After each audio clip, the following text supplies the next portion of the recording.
প্ৰথমতে সকলোকে গণৰাজ্য দিৱসৰ আন্তৰিক শুভেচ্ছা জনাই মই পৰিস্মিতা ৰেচিপিছ এণ্ড লিভিঙত আপোনালোক সকলোকে স্বাগতম জনাইছোঁ।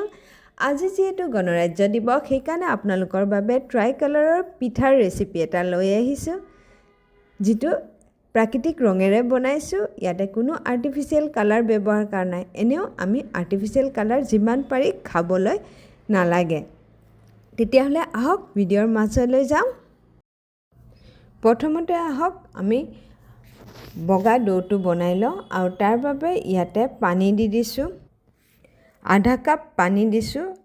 পানীখিনি যেতিয়া উতলিব ইয়াতে 1 কাপ চাউলৰ গুড়ি দিছোঁ। এইখিনি ঘৰতে গুড়া কৰা চাউলৰ গুড়ি। কিছুমান চাউলৰ গুড়িত অলপ পানীটো বেছি লাগে, সেইটো আপোনালোকে চাই মিলাই পিনে দিলেই হ'ল।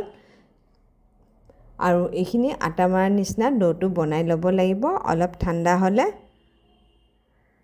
আৰু গেছৰ ফ্লেমটো অফ কৰি এইখিনি ঠাণ্ডা হ'বৰ কাৰণে থৈ দিছোঁ।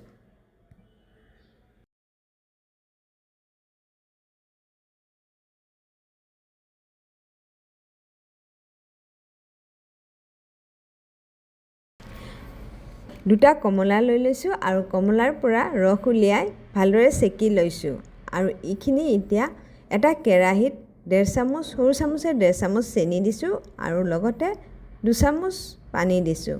আৰু এইখিনি এতিয়া কেৰামেলাইজ কৰিব লাগিব। অলপ মিক্স কৰি দিছোঁ। 2-3 মিনিটতে আমাৰ এইখিনি কেৰামেলাইজ হৈ যাব।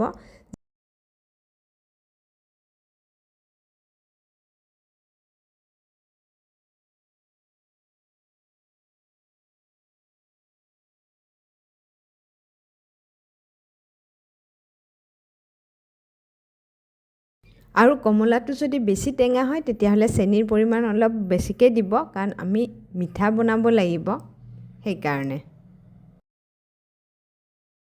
যেতিয়া ভিডিঅ'ত দেখুওৱা ধৰণৰ কালাৰটো আহি যাব, গেছৰ ফ্লেমটো অফ কৰি দিব আৰু লগে লগে তাতে কমলাৰ যিখিনি ৰস উলিয়াইছিলোঁ প্ৰায় আধা কাপমান হ'ব, সেইখিনি ইয়াতে দি দিছোঁ। আৰু এইখিনি দি গেছৰ ফ্লেমটো দি পিনে আৰু 5 মিনিট যাতে এইখিনি চেনিখিনিৰ লগত ভালদৰে কমলাৰ ৰসখিনি মিক্স হয় সেইখিনি আমি কৰি ল'ব লাগিব। এয়া দেখিছে মিক্স হৈ গৈছে আৰু ইয়াতে 1 চিকুট নিমখো দি দিছোঁ। এতিয়া এই গৰমে থাকোঁতে আমি পিঠাগুড়িখিনি দি দিছোঁ। ইয়াতে আধা কাপ আছে কাৰণে মই 1 কাপ পিঠাগুড়ি দিছোঁ। পিঠাগুড়ি কিনা পিঠাগুড়ি হ'লে শুকান হৈ যায়, তেতিয়া আমাক কমলাৰ ৰস হয় বেছি লাগিব, নহয় পিঠাগুড়ি অলপ কম দিব লাগিব। সেইটো আপুনি চাই ল'ব। আটা মৰাৰ নিচিনা আমি এইখিনি হ'লেই হৈ যাব। আৰু এইখিনি মিক্স কৰি অলপ দেৰি থৈ দিম। তাৰপিছত যেতিয়া হাতেৰে চুব পৰা হয় তেতিয়া ভালদৰে মঠি ল'লে হ'ল আটা মৰাৰ নিচিনা। আৰু ইয়াতে মই আধা কাপ কমলাৰ ৰসত প্ৰায় 1 কাপ আৰু 2 চামুচ চাউলৰ গুড়ি দি দিছোঁ। এতিয়া সেউজীয়া কালাৰটোৰ কাৰণে পালেং শাক 1 মুঠি লৈছোঁ আৰু ইয়াতে প্ৰায় 1 কাপ পানী দি দিছোঁ। আৰু এইখিনি 2 মিনিট আমি অলপ গৰম কৰি ল'ব লাগিব। 2 মিনিট পিছতে শাকখিনি দেখিছে কোমল হৈ গৈছে। এতিয়া এইখিনি ঠাণ্ডা হ'বৰ কাৰণে থৈ দিছোঁ। যেতিয়া ঠাণ্ডা হৈ যাব তেতিয়া এইখিনি মিক্সিত পিউৰে কৰি ল'ম। আৰু এইখিনি পিউৰে হৈ গৈছে। এতিয়া এইখিনি কেৰাহীত বহাই দিছোঁ আৰু পিঠাগুড়ি 1 কাপ দিছোঁ প্ৰথমতে, কিন্তু ইয়াতে অলপ পিঠাগুড়ি লাগিব কাৰণ আমাৰ যিটো আমি পালেং শাকৰ পেষ্ট কৰিছোঁ সেইটো অলপ বেছি আছে কোৱান্টিটিত, গতিকে প্ৰায় 1.5 কাপমান পিঠাগুড়ি লাগিছে। এইখিনি ভালদৰে মিক্স কৰি অলপ গৰম কৰি লৈছোঁ যাতে এইখিনি ডোটো অলপ টাইট হৈ যায়। এয়া দেখিলে এইখিনিও হৈ গৈছে। অলপ দেৰি ঠাণ্ডা হ'বৰ কাৰণে থৈ দিছোঁ। যেতিয়া হাতেৰে চুব পৰা হ'ম এইখিনিও আটাৰ মাৰাৰ নিচিনা ভালদৰে মাৰি ল'ম।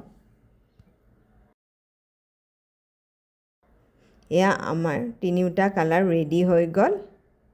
আৰু এয়া আমাৰ 3টা ডো বনাই ল'লোঁ। এতিয়া নাৰিকলৰ লাড়ুৰ সমান লাড্ডু কৰি লৈছোঁ। হাতত যদি লাগি ধৰে তেতিয়া অলপ ঘিউ অলপ লগাই ল'ব আৰু তাৰপিছত ভিডিঅ'ত দেখুওৱা ধৰণে সৰু সৰু লাড়ু বনাই ল'ব।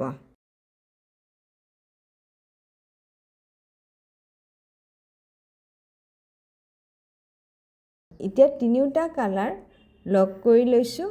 3টা কালাৰ 3টা লাড়ু লগ কৰি পিনে আমি একেলগে লাড়ু কৰিছোঁ।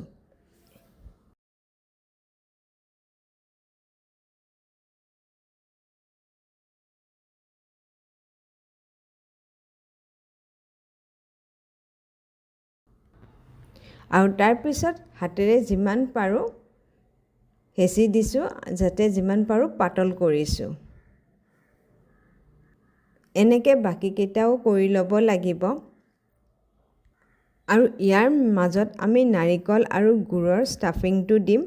নাৰিকল গুড়ৰ যিধৰণে আমি লাড়ু বনালে ব্যৱহাৰ কৰোঁ সেনেকৈয়ে বনাম। এয়া প্ৰায় সকলোৱে জানে, ময়ো ভিডিঅ' আপলোড কৰিছোঁ, যদি যিসকলে নাজানে চাব পাৰিব। এতিয়া সেই নাৰিকল গুড়েদি বনোৱা লাড়ু এটা ভিতৰত দি দিছোঁ, অলপ হেঁচি পিনে দিছোঁ। আৰু তাৰ ওপৰত আৰু এটা আমি ট্ৰাই কালাৰৰ যিটো বনাইছিলোঁ সেইটো দি দিছোঁ। এনেকৈ দি ছাইডকেইটা ভালদৰে ভিডিঅ'ত দেখুওৱাৰ ধৰণে হেঁচি দিব, যাতে আমাৰ মুখখন মেলি নাযায় পিঠাৰ। এনেকৈ গোটেইকেইটা বনাই ল'লোঁ।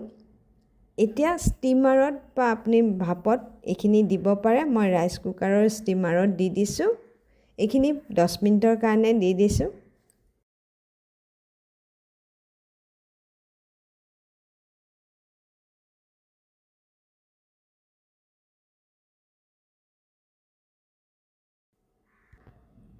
আৰু 10 মিনিট পিছত আমাৰ পিঠা ৰেডি হৈ গ'ল। এয়া গৰমে গৰমে চাহৰ লগত খাবলৈ বহুত বেছি টেষ্টিও হয়। আৰু এয়া মই এটা আপোনাক কাটি দেখুৱাইছোঁ, দেখিছে ভিতৰৰ ষ্টাফিংটো কি ধুনীয়াকৈ আছে। ভিডিঅ'টো যদি ভাল লাগিছে লাইক শ্বেয়াৰ কৰি দিব। আৰু এতিয়ালৈ যদি চেনেলত ছাবস্ক্ৰাইব কৰা নাই তেনেহ'লে প্লিজ তলত থকা ৰঙা ছাবস্ক্ৰাইব বাটনটো টিপি দিব। আজিলৈ আহোঁ, বাই বাই।